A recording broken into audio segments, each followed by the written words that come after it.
Veg নাকি non veg, কোনটা শরীরের জন্য ভালো, এটা নিয়ে তো তর্ক চলছেই যুগের পর যুগ ধরে। তো চলুন আজ এই বিতর্কের শেষ দেখা যাক একদম বিজ্ঞানের চোখে। দেখুন, একদিকে আছেন জর্ডান পিটারসনের মতো বিখ্যাত মানুষজন, যারা বলছেন শুধুমাত্র মাংস খেয়ে মানে কার্নিভোর ডায়েট করে তাদের স্বাস্থ্য নাকি আমূল বদলে গেছে, একেবারে অবিশ্বাস্য উন্নতি।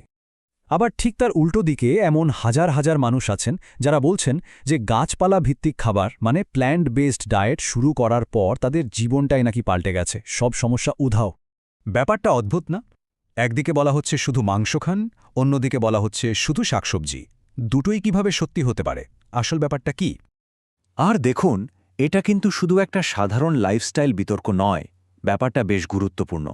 কারণ কোনো কিছু না ভেবেচিন্তে শুধু ইনফ্লুয়েন্সারদের কথা শুনে হুট করে কোনো চরম ডায়েট শুরু করলে তার ফল কিন্তু মারাত্মক হতে পারে। এই ধাঁধার উত্তরটা পেতে গেলে আমাদের একটু সময় ধরে পিছিয়ে যেতে হবে, একেবারে গোড়ার কথায়। প্রশ্নটা হলো, আমাদের শরীর মানে বিবর্তন আমাদের ঠিক কি খাওয়ার জন্য তৈরি করেছে। আমাদের পূর্বপুরুষদের খাবারের ইতিহাসটা কিন্তু বেশ মজার। মিলিয়ন মিলিয়ন বছর আগে তারা খেত শুধু ফল, তারপর ধীরে ধীরে বাদাম আর শক্ত বীজ খাওয়ার জন্য তাদের দাঁতও শক্ত হল। এরপর যখন জলবায়ু বদলালো তখন তারা বাধ্য হয়ে মাংস খাওয়া শুরু করল, আর তার ফলেই কিন্তু আমাদের মস্তিষ্কের বিকাশ ঘটল। আর আগুন আবিষ্কারের পর তো রান্না করা মাংস আমাদের খাবারের একটা প্রধান অংশই হয়ে গেল। মানে আমরা খাঁটি ফলভোজী থেকে ধীরে ধীরে সর্বভুক হয়ে উঠলাম। শুধু খাদ্যাভ্যাসই বদলায়নি, এর সাথে সাথে আমাদের শরীরও বদলেছে। আমাদের অন্ত্রের গঠনটাই এমনভাবে তৈরি হয়েছে যাতে আমরা প্রোটিন, ফ্যাট, ফাইবার মানে উদ্ভিদ এবং মাংস দুটোই হজম করতে পারি। আমাদের ক্ষুদ্রান্ত্র বড় হয়েছে প্রোটিন হজম করার জন্য, আর ফাইবার হজম করার সিকাম ছোট হয়ে গেছে। তাহলে বিবর্তনের গল্প থেকে আমরা কি বুঝলাম? খুব সহজ, আমাদের শরীর কিন্তু শুধু মাংস বা শুধু শাকসবজি খাওয়ার জন্য তৈরি হয়নি। আমরা কোনো একটার জন্য তৈরি নই, বরং একটা ভারসাম্যের জন্য তৈরি। তো ইতিহাস তো জানা গেল, এবার চলুন বর্তমান সময়ে ফিরে আসি। ভেজ আর ননভেজ ডায়েটকে এবার মুখামুখি দাঁড় করানো যাক। দেখা যাক আসল লড়াইয়ে কে জেতে। আমরা তিনটে দিক থেকে বিচার করব। প্রথম রাউন্ড, শক্তি বা স্ট্রেংথ। এখানে কিন্তু প্রাণীজ প্রোটিন বা অ্যানিমাল প্রোটিন বেশ খানিকটা এগিয়ে, কারণ এতে প্রায় সব জরুরি অ্যামিনো অ্যাসিড সঠিক পরিমাণে থাকে, যা মাসল তৈরি আর মেরামতির জন্য খুব দরকার। অন্যদিকে উদ্ভিদ থেকে এই সম্পূর্ণ প্রোফাইলটা পেতে হলে কিন্তু বেশ কয়েক রকমের খাবার মিলিয়ে খেতে হয়। কিন্তু শক্তি তো শুধু মাসলের ব্যাপার না, তাই না? হাড়ের শক্তিও তো জরুরি। আর এখানেই একটা চিন্তার বিষয়। বিভিন্ন গবেষণায় দেখা গেছে যারা ভিগান ডায়েট করেন এবং যথেষ্ট ক্যালসিয়াম গ্রহণ করেন না, তাদের হাড় ভাঙার ঝুঁকি প্রায় 30% বেড়ে যেতে পারে। তাহলে প্রথম রাউন্ডের রায় কি? শক্তির দিক থেকে নন ভেজিটেরিয়ান ডায়েট সামান্য এগিয়ে, তবে তার মানে এই নয় যে নিরামিষ ডায়েটে শক্তি হয় না। প্রাচীন রোমান গ্ল্যাডিয়েটরদের কথাই ভাবুন, ঠিকঠাক পরিকল্পনা করলে এই ব্যবধান অনেকটাই কমানো সম্ভব। এবার আসা যাক দ্বিতীয় রাউন্ডে, এন্ডিওরেন্স বা সহনশীলতা। আর এখানে খেলাটা কিন্তু পুরোপুরি ঘুরে যায়।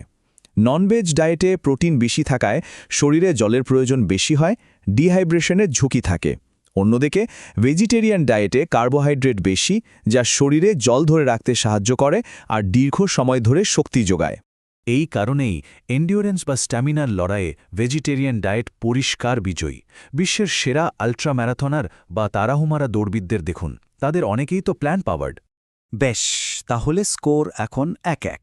এবার ফাইনাল রাউন্ড, ব্রেন পাওয়ার বা মস্তিষ্কের শক্তি।